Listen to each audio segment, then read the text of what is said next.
Que faire des mômes? Que faire des mômes? Que faire des mômes? Que faire des mômes? Que faire des mômes? Que faire des mômes? Que faire des mômes? Que faire des mômes? Eric Couder. Bonjour à tous, bienvenue chers parents, grands-parents, tantes et oncles, parrains et marraines, professionnels de la petite enfance, c'est Eric Couder. Je suis très heureux de vous retrouver pour un nouveau numéro de Que faire des mômes, votre magazine 100% famille. Les amis, aujourd'hui et comme chaque semaine avec mes invités, nous allons parler enfance, vous donner des conseils, des astuces et des idées pour divertir et occuper vos enfants. Dans quelques instants, je recevrai Ernest et Célestine ainsi que les comédiens Émilie Jonas qui interprètent le rôle de Célestine et Alexandre Majaniak, celui de Ernest, pour nous parler du spectacle événement pour les enfants, Ernest et Célestine, le spectacle Tous en scène, à découvrir en famille tous les samedis et dimanches à 11h au Théâtre de la Gaîté Montparnasse à Paris. Je recevrai Damien Bouvet pour le spectacle Passage de l'Ange, un spectacle à voir à partir de 15 ans du 28 novembre au 1er décembre au Samovar à Bagnolet. Marie Fugain sera dans Que faire des mômes pour parler de la pièce qui fait un véritable carton en ce moment, Donnant au Théâtre de Paris, et l'actrice nous parlera de l'association Laurette Fugain, association qui lutte contre les leucémies. Côté cinéma, nous découvrirons la bande-annonce du film Le Voyage dans la Lune. Je vous présenterai ma sélection livres, notamment le livre des mots qui font peur et le livre des mots qui font grandir de Brigitte Labbé et Gaël Duhazé aux éditions Glénat Jeunesse, le livre-disque Zanimo Musique, 12 comptines bilingues et sensorielles aux éditions Jovox. Je vous parlerai aussi du nouvel album d'Anaïs Delva, Quand j'entends chanter Noël, et enfin du concert du chanteur Roberto Michelangelo Giorgi qui aura lieu le mercredi 27 novembre à 20h30 au Théâtre du Temps à Paris. Cette émission vous est proposée en partenariat avec Étoile de Rêve. Étoile de Rêve, c'est 15 ans d'expérience dans les événements pour enfants. Vous avez un anniversaire ou une fête de famille à fêter ?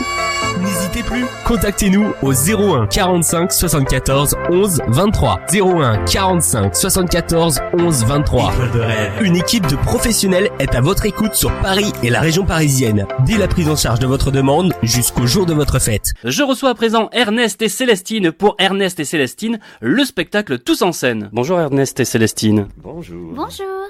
Alors merci d'avoir accepté mon invitation en tout cas. Oh, mais c'est avec plaisir. Merci à toi. Alors je suis venu il y a quelques jours au Théâtre de la Gaîté Montparnasse à Paris pour découvrir le spectacle Ernest et Célestine, le spectacle Tous en scène, et petits et grands ont été enchantés dans la salle. Ernest et Célestine, est-ce que ça vous procure du bonheur justement de rencontrer votre public? Ah oui, on est très heureux déjà d'être au contact avec les enfants et leurs parents et vraiment on est heureux en tout cas des retours que l'on a et voilà. Ernest? Moi j'adore leur participation, je trouve qu'ils sont mignons et en plus après on peut les voir à la fin et faire plein de photos et leur donner des bonbons au miel qu'ils apprécient beaucoup. Alors les livres, les dessins animés, le film et maintenant la scène. Célestine, parlez-moi du spectacle, que raconte l'histoire? Alors le spectacle c'est l'histoire tout simplement, le jour J c'est l'anniversaire d'Ernest et en même temps on attend une super lettre qui doit nous donner une réponse par rapport à un concours auquel on va participer justement avec tous nos amis, Boléro, Augustine et Clémentine. Donc tous les 5, on part dans une grande aventure pour se préparer pour ce fameux concours où on veut mettre tous nos talents en avant. Voilà. C'est exactement ça, voilà. Oui, c'est tout à fait, elle a bien résumé, oui. On est tous en scène, on est tous réunis. On est tous en scène et c'est si bien d'être entre amis. C'est une belle histoire de Source et 3 souris. On est tous en scène et le spectacle c'est ici. C'est une belle histoire de Source et 3 souris. On est tous en scène et le spectacle c'est ici. Cher Ernest, alors, vous avez un caractère un peu spécial quand même. Quel est votre caractère? Un peu trempé, voilà. Même en ce moment d'ailleurs, je suis un petit peu trempé, quoi. Après 1h30 de le spectacle, complètement. Vous êtes un ours solitaire, il paraît. Oui, solitaire, mais j'aime bien mes amis. Bon, et en plus, ils sont force de proposition, ils ont des bonnes idées. On fait un concours, un spectacle, et puis nous a permis de nous remettre un peu sur le devant de la scène. Alors vous avez un rêve, c'est d'être violoniste reconnu, hein. Oui, c'est ça, c'est mon rêve. Et vous, Célestine, qu'est-ce qui vous rend toujours joyeuse? Alors moi, c'est d'être avec tous mes amis et puis surtout d'être avec Ernest. Alors votre rêve, Célestine, c'est d'être illustratrice, auteure de chansons et de contes pour enfants. Exactement. J'aimerais vraiment que les enfants et leurs parents ils découvrent mes livres, mes histoires et qu'ils les achètent. C'est vrai que ça serait génial, mais bon voilà, c'est un grand rêve. Et puis justement, j'aimerais bien faire pour notre spectacle, créer plein de choses, l'affiche, faire plein d'illustrations. Chère Célestine et cher Ernest, dites-nous un peu plus sur cette troupe que vous avez créée avec vos amis. Eh ben, il y avait mon ami Boléro que je connais déjà dans la rue, dans la grande ville. Quand j'ai recueilli Célestine, on est parti à la campagne. Et Célestine, avec tous ses projets, avec les dessins, les peintures, ses chansons, elle était très force de proposition, donc elle a voulu d'abord réunir ses copines. Et puis, de toute façon, on passe beaucoup de temps ensemble, Boléro, Ernest, Augustine, Clémentine et Célestine. Et de fil en aiguille, forcément, on a décidé de... Je sais pas comment est-ce que ça s'est décidé, ça s'est fait assez naturellement de faire ce groupe et de travailler ensemble. En tout cas, vous avez décidé de tout mettre en œuvre pour jouer votre spectacle dans une grande salle à la capitale, hein. Oui. Oui. C'est déjà une grande chance d'être ici, hein. C'est vrai qu'on a une grande chance que le théâtre de la Gaîté Montparnasse nous accueille. Donc on est très heureux tous ensemble.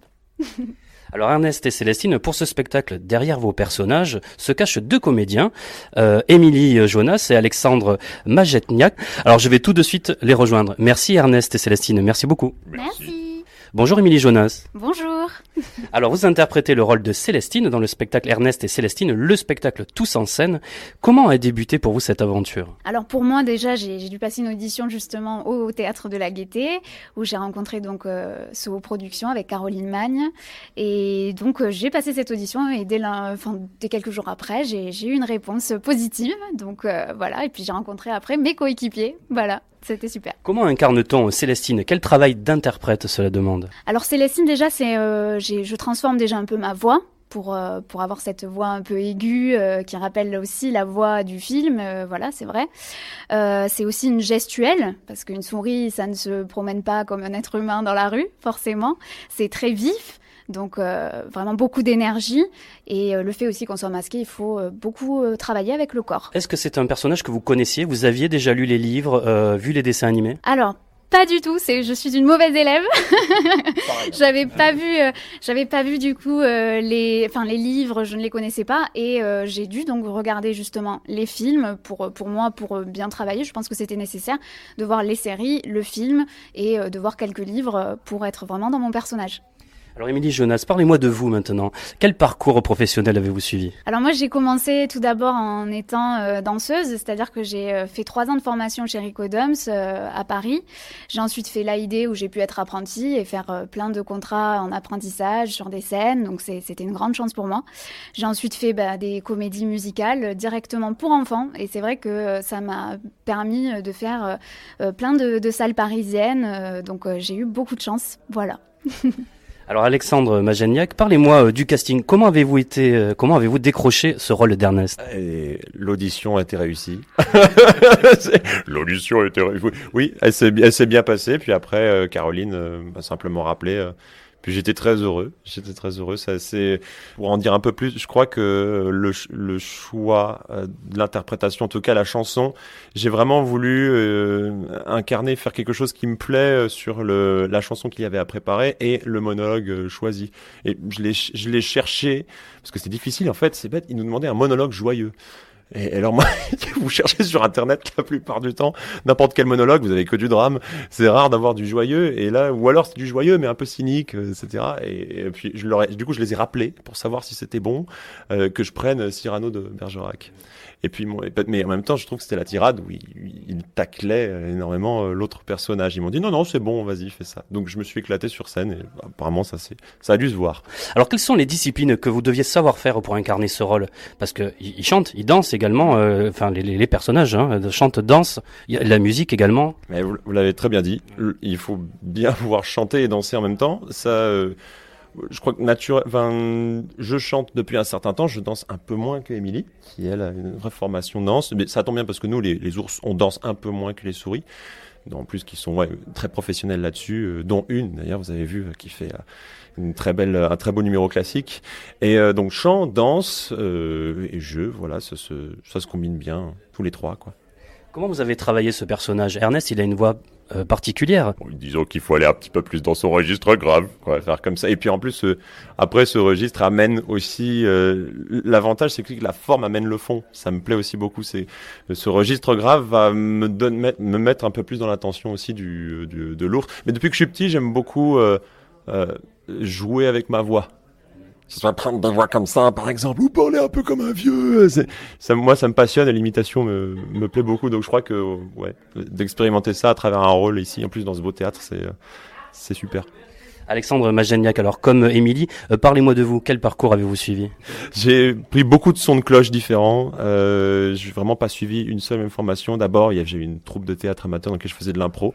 Ensuite, après, je suis allé dans les studios de doublage. J'ai rencontré mon prof qui s'appelle Paolo Domingo et qui est un très bon chanteur et comédien. Et donc, j'ai fait les cours Valmont avec lui. Et après les cours Valmont, des stages de l'acteur studio sur du jeu caméra un peu plus. Et puis, les ateliers à Norbert Liux, qui était assez varié. Je trouve un très très bon mentor pour apprendre le métier de comédien. Et puis je fais de l'animation à côté. Et avant, j'avais eu une ancienne vie où j'étais ingénieur informatique, donc ça n'a absolument rien à voir. Et j'ai diplômé, j'ai travaillé un peu dans le commerce, mais j'avais trop besoin, en tout cas envie de faire des projets musique et de jouer. Et donc moi, c'est tous les arts de l'acteur qui me passionnent, c'est-à-dire le théâtre, enfin le spectacle vivant et l'audiovisuel de manière générale. Donc en tout cas, on vous retrouve tous les deux, vous Émilie Jonas dans le rôle de Célestine et Alexandre Majeniak dans celui de Ernest, dans le spectacle Ernest et Célestine, le spectacle tous en scène au théâtre de la Gaîté Montparnasse. Merci Émilie Jonas, Alexandre Majeniak. Merci à vous. Ernest et Célestine, le spectacle tous en scène à découvrir en famille, tous les samedis et dimanches à 11h au théâtre de la Gaîté Montparnasse à Paris. À présent, je reçois Damien Bouvet pour le spectacle Passage de l'Ange au Samovar à Bagnolet. Bonjour Damien Bouvet. Bonjour. Alors je vous ai reçu il y a quelques semaines pour votre spectacle Le poids d'un fantôme. Aujourd'hui, je vous reçois pour le spectacle Passage de l'Ange que vous proposez jusqu'au 1er décembre au théâtre Samovar à Bagnolet. Alors parlez-moi de ce spectacle. Alors l'idée de départ, c'était de mettre sur scène ce que nous on appelle un ange, qui est pour moi une sorte de clown céleste. C'est un ange, c'est un assemblage apparemment de quelque chose d'humain et d'animal, puisque c'est un être qui a des ailes. Et depuis fort longtemps, moi je suis intéressé par les monstres, les êtres hybrides ou les êtres en métamorphose comme ça. Et donc on a voulu avec Yvan Grimbert, en fait on est en train de faire un diptyque. Le premier Passage de l'Ange, c'est pour les adultes, tout public, et le second qui sera pour les petits à partir de, je pense, 6 ans, qui va s'appeler l'Ange Passage. Et l'idée en fait c'est de montrer le même être dans les deux propositions de spectacle, c'est-à-dire pour adultes et pour enfants, c'est-à-dire cet être qui arrive. Alors pour nous, il commence mal, mais comme ça a souvent démarré pour certains anges, c'est qu'il se casse la figure. Et ça a aussi un rapport aussi avec les clowns, parce que la chute chez les clowns, c'est une chose aussi qui est fondamentale. Donc on entame cette première partie en proposant donc cette présence d'un ange qui déboule, qui débarque, qui chute et qui ne sait plus. Un ange souvent il annonce, c'est un messager, et là celui-ci ne se souvient absolument plus de ce qu'il devait dire. Il a certains attributs de costumes comme ça, d'artiste de divertissement, comme il le dit, et donc il a comme un vendeur de brosses, il a des petits bouts de spectacle comme ça qu'il peut proposer pour un peu attirer l'attention, attirer le chaland, et puis quand il a les oreilles bien grandes ouvertes, eh bien il annonce et il fait part de son annonciation, et là bon Il a beaucoup de problèmes, notre ange, pour arriver à ses fins. Oui. Alors la mise en scène est de Yvan Grimbert, c'est ce que vous me disiez tout à l'heure, et la musique est de Guillaume Druel. C'est important la musique pour un spectacle? Ah, bien sûr. Oui, et surtout, moi je sais que dans les spectacles qu'on propose, c'est depuis le début, le noyau, le démarrage, c'est souvent le rapport, bien sûr, de l'espace, le corps, l'espace et le son. Alors il y a le mot musique, mais ce qui est intéressant, c'est le mot son, parce qu'on part des bruits, et puis tout ça s'organise et devient sans doute de la musique. Il y a des fois clairement de la musique. Tout est musique, vous allez me dire, mais voilà, on navigue dans des constructions sonores, et puis des écritures pour instruments. Mais il y a beaucoup de fois où c'est que des agencements de bruit, de son. Très bien. En tout cas, votre actualité, c'est le spectacle Passage de l'Ange à découvrir au théâtre Samovar à Bagnolet jusqu'au 1er décembre. Je vous remercie, Damien Bouvet. Merci beaucoup. Merci à vous. Au revoir.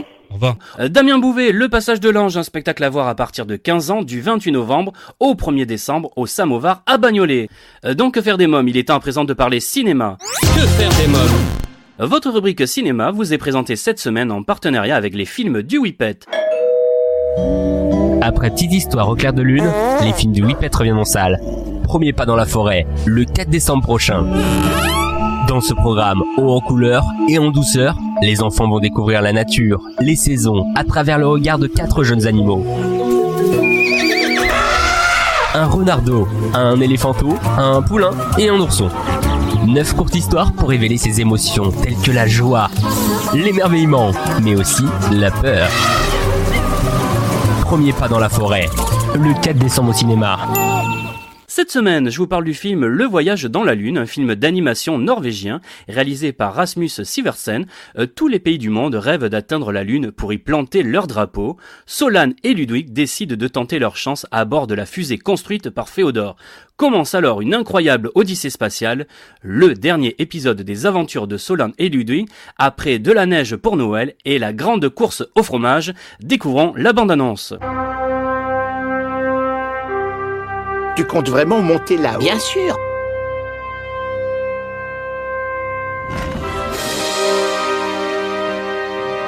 Tu me promets de revenir, hein, Solan? C'est Féodor qui a conçu et construit la fusée. Alors il ne peut rien nous arriver. Et maintenant, cap sur la Lune. 3, 2, 1...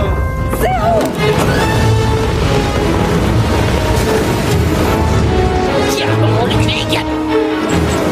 Tout se passe comme sur des roulettes. Vous êtes sur le point de sortir de l'atmosphère. À vous de jouer, commandant. Prochain arrêt, la Lune. Le Voyage dans la Lune, un film à voir au cinéma à partir de 5 ans. À présent, c'est votre rubrique livre. Que faire des mômes? À l'approche des fêtes de Noël, j'ai décidé de vous présenter toute une sélection de livres jeunesse.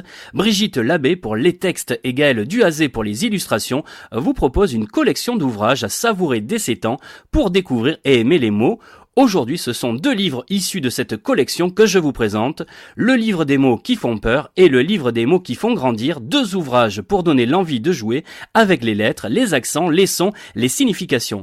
Idéal pour que les mots deviennent des compagnons de vie dès le plus jeune âge. Un voyage au cœur des mots, plein de poésie, d'humour, d'émotion et d'images aux éditions Glénat Jeunesse. Un livre-disque à présent, Zanimo Musique, 12 comptines bilingues et sensorielles. Une occasion pour les tout petits de partager des moments musicaux ludique et plein de tendresse avec les petits animaux de Zanimo Musique. Texte de Isabelle Palombi, Anna Cavazza et Devon Grève. Musique de Marc Demey. Les illustrations sont de l'agence Innovant et vous retrouverez au chant en français Domitille et Amaury et en anglais Dave et Quentin. Un livre-disque à vous procurer sans plus attendre aux éditions Jugvox. À présent, dans Que faire des mômes, je reçois Marie Fugain pour l'excellente pièce Donnant Donnant qui fait un carton en ce moment au Théâtre de Paris. Bonjour Marie Fugain. Bonjour. Alors vous triomphez en ce moment dans la pièce Donnant Donnant au Théâtre de Paris. Alors Marie Fugain, qui est Lucie ? Alors Lucie, c'est une jeune maman qui a un petit Léo de 6 mois, qui travaille aussi dans une association pour gagner sa vie, qui en tout cas vit en concubinage avec Romain, apprenti comédien. Il sait pas trop ce qu'il fait de sa vie, il rame un peu, il laisse un peu la vie passer. Et elle a un fort caractère, elle est dévouée, elle aime son homme et elle aimerait bien que Romain se bouge un petit peu et demande à son pote Bastien, qui tient une boîte de pub et qui gagne très très bien sa vie, qui lui demande un travail. Oui, c'est ça. Donc Romain, c'est interprété par Loïc Legendre. Vous avez du mal à joindre les deux bouts ensemble, hein, c'est ça aussi. Hein. C'est ça, ils ont des fins de mois difficiles et en ce qui est concerne, ils ont même aussi des débuts de mois un peu difficiles. Donc elle se serre la ceinture, elle aimerait bien, ils habitent dans un 30 mètres carrés à Belleville. Bon, apparemment pour les Parisiens c'est grand, mais moi je suis pas parisienne. Et elle aimerait bien qu'il se bouge un petit peu et qu'il aille chercher un peu d'argent pour vivre un peu mieux, pour sortir, pour vivre tout simplement quoi. Alors, lors d'un dîner, ça va pas se passer comme c'était prévu. Qu'est-ce qui va se passer ? En fait, donc ils ont invité Bastien et Isabelle à dîner avec pour but évidemment de demander un travail. Mais ce qu'ils ne savent pas, c'est que Bastien et Isabelle ont eux aussi un service à demander et pas des moindres. Puisque Bastien est stérile, ils vont demander du sperme à Romain en fait, mais pas en échange de quelque chose, juste du sperme quoi. Donc voilà, ça se passe très très vite après leur arrivée et c'est un petit peu la question, c'est est-ce qu'on n'accepte pas, jusqu'où on va en amitié, comment on reconnaît ses vrais amis, est-ce que ce sont de vrais amis, enfin voilà, c'est toutes ces questions qui se posent dans la pièce. Puis nous on aime bien imaginer que les gens repartent en se disant est-ce que je le ferais, enfin voilà, est-ce qu'on accepterait de le faire pour un ami. Voilà, c'est un peu tout le but de la pièce. Marie Fugain, vous êtes vous-même maman, vous avez 2 enfants. Vous avez des points communs avec le personnage de Lucie ? En fait, je crois que j'en ai plus que je veux bien admettre. Je suis quelqu'un, je suis très très passionnée. Quand j'aime à 200%. Donc je me donne toutes les chances de réussir une chose quand j'ai décidé de la faire. Là, en l'occurrence, Lucie, elle veut aider Romain, donc elle va mettre toutes les chances de son côté. Moi, je suis un peu pareil. À la fin, alors elle est très patiente. Elle est patiente pendant 1h30. Et puis bon, à la fin, voilà. Vous verrez quand vous viendrez voir. Mais moi, je peux aussi un peu péter des câbles comme ça. Oui, c'est ce qui fait que mes enfants m'écoutent parfaitement bien d'ailleurs. Il n'y a pas de secret. Hein, voilà. Quelle maman êtes-vous justement ? Je suis une maman assez stricte. Je vis avec eux, je vis seule avec eux. Donc j'ai 2 garçons, 16 et 13 ans, j'ai pas intérêt de me laisser marcher sur les pieds. Puis ça se décide pas à l'adolescence. Ça se prépare avant. Donc j'ai toujours été la première fois qu'un de mes enfants a levé les yeux au ciel, je lui ai dit écoute, tu sais quoi, ça va être la dernière fois. Donc fais-le bien une fois parce que tu referas jamais ça, tu me referas jamais ça à moi. En tout cas, tu peux le faire à d'autres personnes, mais jamais plus tu lèves les yeux au ciel devant moi. Et voilà, on rit beaucoup, on fait plein de choses ensemble, des jeux, on sort, on écoute de la musique, on regarde des films. Ils ont ils ont le choix de faire beaucoup de choses à la maison. Mais en revanche, quand je dis quelque chose, je le dis une seule fois. Je le dis jamais 2 fois. Quand je le dis 2 fois, il y a un moment donné où ça peut valser dans la chambre. Et le dernier exemple que j'ai, c'est que j'avais un de mes enfants, le plus petit pour ne pas le citer, qui avait un peu du mal l'année dernière à ranger sa chambre. Et je suis rentrée dans la chambre, j'avais déjà prévenu plusieurs fois. J'ai pris tout ce qu'il y avait sur les meubles et tout ça. J'ai tout mis par terre. Je lui ai dit maintenant, t'as exactement 20 minutes pour ranger ta chambre. Sinon, c'est terminé, toutes les sorties, les machins, les autorisations d'aller chez les copains, terminé jusqu'à la fin de l'année scolaire. Et la chambre, elle a été rangée ? La chambre est nickel. Alors Marie Fugain, par amitié, jusqu'où vous irez ? Ou par nécessité également ? Par amitié, je peux aller très loin parce que moi j'ai une bande d'amis depuis 32 ans. On est ensemble, on a quasiment tout vécu. Hein, les premiers permis de conduire, les premiers flirts qui débouchent sur un mariage, les premiers divorces. Logiquement, on voudrait finir notre vie ensemble. Donc avec mes amis à moi de 32 ans, je peux tout faire pour elles. Après par nécessité pour mes enfants, oui bien sûr je ferai tout, mais ça c'est la maman évidemment, oui forcément je ferai tout pour ma famille, pour une partie de ma famille je ferai tout. Si la question c'est est-ce que si j'étais en couple j'accepterais que mon homme donne du sperme, exactement. Honnêtement j'en sais rien parce que quand ma sœur était malade j'avais mis dans un coin de ma tête l'option de congeler mes ovocytes pour elle pour plus tard parce que avec la chimio et tout il était évidemment certain qu'elle pourrait pas avoir d'enfant.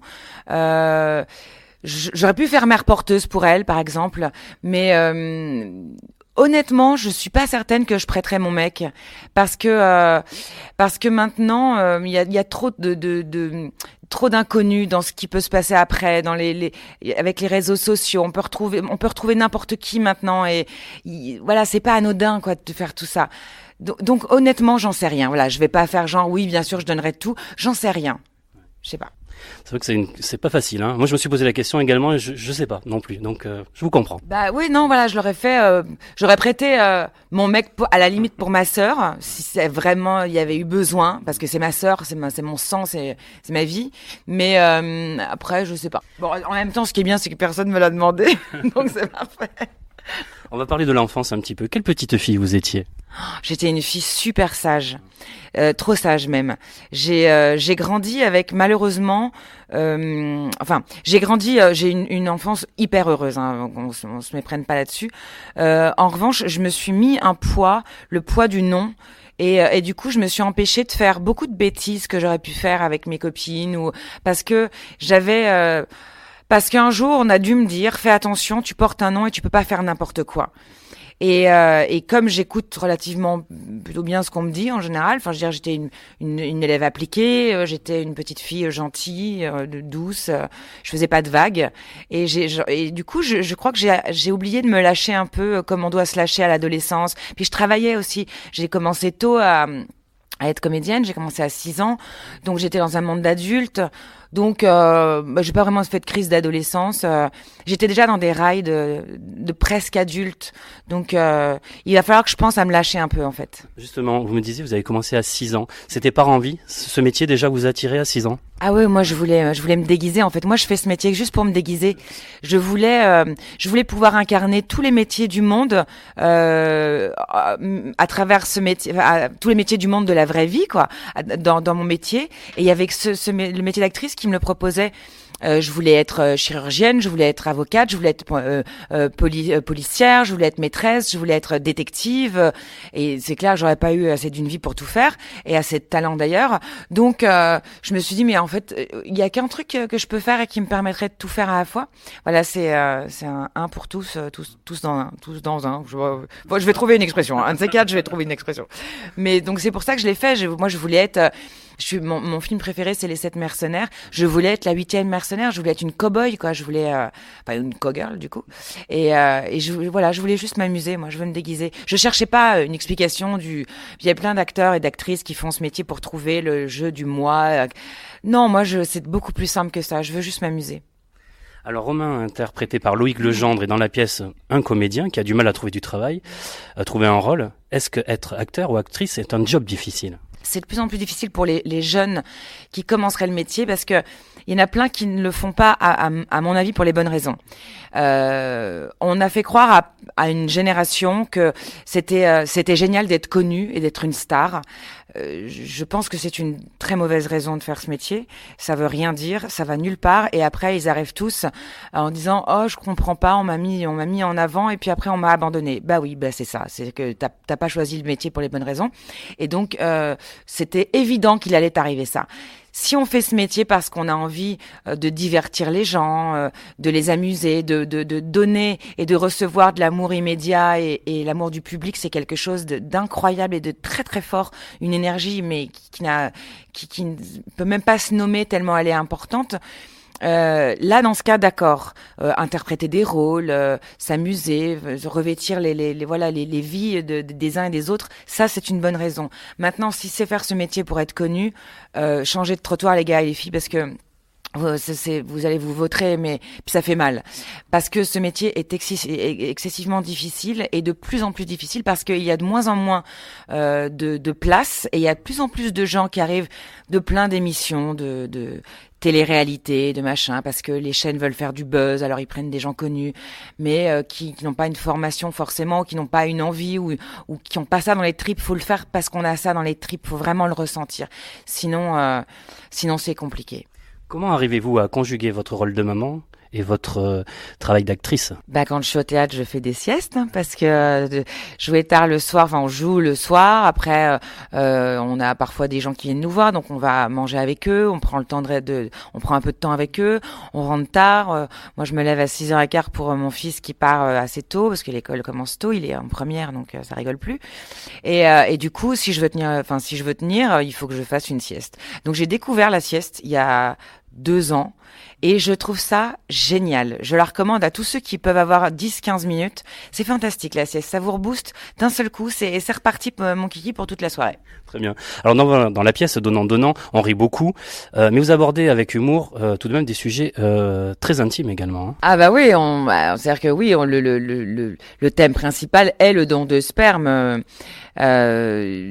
Oui, c'est traité. Tout est traité. C'est une comédie, mais c'est vrai que il y a de l'émotion aussi parce que il y a des tensions. Il y a des tensions parce que le personnage de Romain a du mal à demander un travail à Bastien et que Lucie en peut plus et que voilà, donc on passe par plusieurs couleurs de l'arc-en-ciel et puis c'est bien comme ça parce que je pense que les gens nous disent qu'ils passent vraiment un bon moment. Ils savent pas toujours ce qu'ils viennent voir parce que tout le monde ne lit pas forcément le résumé d'une pièce. Il y en a qui se sont retrouvés là par hasard parce qu'ils étaient invités et puis c'est bien parce que en fait les gens ressortent contents. Ils passent une bonne soirée, ils rigolent. Ils sont émus et puis c'est notre partition à nous et quand elle est réussie, on est heureux. Est-ce que vous parlez facilement avec vos enfants justement d'amour et de sexualité? J'en parle très facilement avec eux et j'aborde tous les sujets parce que justement je vis avec 2 garçons toute seule et j'ai voulu les mettre très à l'aise. Alors au début ils se marraient et puis j'ai abordé alors vraiment tous les sujets et je les aborde d'autant plus que je suis une maman très féministe et que j'ai pas envie de faire 2 futurs connards qui traitent mal les filles, qui les traitent comme des choses faciles ou qui en ont plusieurs à la fois. Donc non, on a beaucoup de discussions là-dessus et c'est très important pour moi et je pense qu'ils comprennent bien parce qu'en général quand ils ont une amoureuse, ça me coûte une blinde en argent de poche pour aller acheter des cadeaux. Donc je crois qu'ils les traitent bien. Alors vous m'en parliez tout à l'heure, c'était de votre petite sœur Laurette. Si vous êtes d'accord, je voudrais que vous me disiez quelques mots sur l'association et comment aider l'association. Alors l'association s'appelle l'association Laurette Fugain. Elle fait la promotion du don de plaquettes, du don de sang, du don de moelle osseuse, du don de soi en règle générale.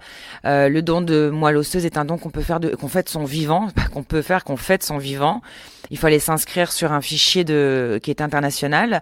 Le don de plaquettes, ça dure entre 1h30 et 2h. Ça se fait dans un hôpital où il y a un centre EFS, établissement français du sang. On a besoin de plaquettes énormément puisque les plaquettes participent à la coagulation. Donc quand les gens sont en hémorragie, ça sert à ça. On peut aider en faisant bien sûr des dons, mais je sais que les gens ont un peu le couteau sous la gorge de temps en temps, que c'est pas facile. Mais le don de soi, c'est d'aller donner ses plaquettes. Et ça, c'est un don qui coûte rien. Ça demande 1h30 et 2h de son temps. Au lieu de se faire un cinoche, on peut aller faire ça. Et puis ça va. Pour l'avoir vécu avec Laurette, je sais que la pochette de plaquettes monte directement en chambre pour aider un malade, pour aider un patient. Il faut jamais oublier que pendant les vacances, puisque là on est en ce moment là Toussaint, mais bientôt il y a Noël, que les malades ne partent jamais en vacances et que la maladie non plus, et qu'on a toujours besoin d'eux pendant les grandes vacances aussi. Si sur les lieux de vacances il y a un centre EFS, faut pas hésiter à aller donner.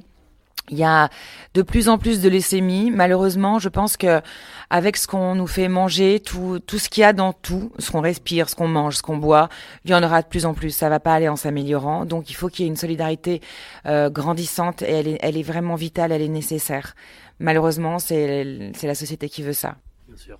Alors pour terminer maintenant, qu'avez-vous envie de dire à nos auditeurs qui sont des mamans, des grands-parents, pour qu'ils aient envie de venir vous applaudir dans cette pièce Donnant. Alors, on va commencer par les grands-parents qui peuvent venir. Ensuite, les mamans et les papas, vous collez vos enfants chez les grands-parents et vous venez vous éclater avec nous. Voilà, c'est aussi simple que ça. Très bien, je vous remercie Marie Fugain, merci beaucoup. Merci à vous. Donnant, une pièce de Fred Proust mise en scène Anne Bouvier avec Marie Fugain, Juliette Méniac, Arnaud Gidouin et Loïc Legendre, jusqu'au 31 décembre au Théâtre de Paris. Je précise que c'est une pièce pour adultes. Informations et réservations sur le site du théâtre, théâtredeparis.com. Si vous souhaitez souhaitez faire un don, devenir adhérent ou bénévole de l'association Laurette Fugain, je vous invite à vous rendre sur le site de l'association laurettefugain.org. Musique à présent, le 15 novembre dernier est sorti un magnifique album de Noël, Anaïs Delva, Quand j'entends chanter Noël, un album indispensable pour ces fêtes de fin d'année, l'interprète de Libéré, délivré, l'un des plus grands tubes récents de l'univers Disney, nous propose 10 standards comme Jingle Bell Rock, Vive le vent, Petit Papa Noël, Douce nuit et bien d'autres titres encore à écouter en famille. À noter que Anaïs Delva sera mon invité d'honneur pour un Que faire des mômes exceptionnel le 22 décembre. Concert à présent, Roberto Michelangelo Giorgi sera le mercredi 27 novembre à 20h30 au Théâtre du Temps à Paris. Sûrement l'occasion d'y retrouver quelques titres de son dernier album, Il Sogno di Partenope. À noter que l'artiste napolitain sera aussi prochainement mon invité. Et bien voilà, Que faire des mômes, votre magazine 100% famille pour aujourd'hui, c'est terminé. Un grand merci à tous mes invités. Merci pour votre fidélité. Bye bye.